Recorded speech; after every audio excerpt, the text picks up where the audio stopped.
and welcome into this full video short. Your host Alvin.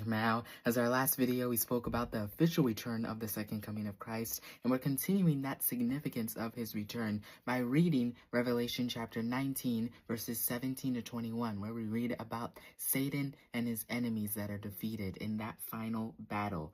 And here is what it says. I'm going to read it on my screen and you'll be able to see it just like you did in the last video.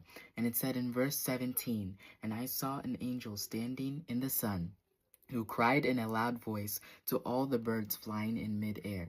And it says, "Come gather together for the great supper of God, so that you may eat the flesh of kings, generals, and the mighty, of horses and their riders, and the flesh of all people, free and slave, great and small."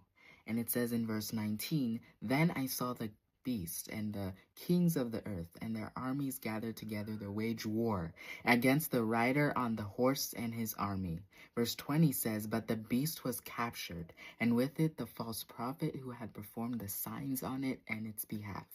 With these signs he had deluded those who had received the mark of the beast and worshipped his image. The two of them were thrown alive in the lake of fire."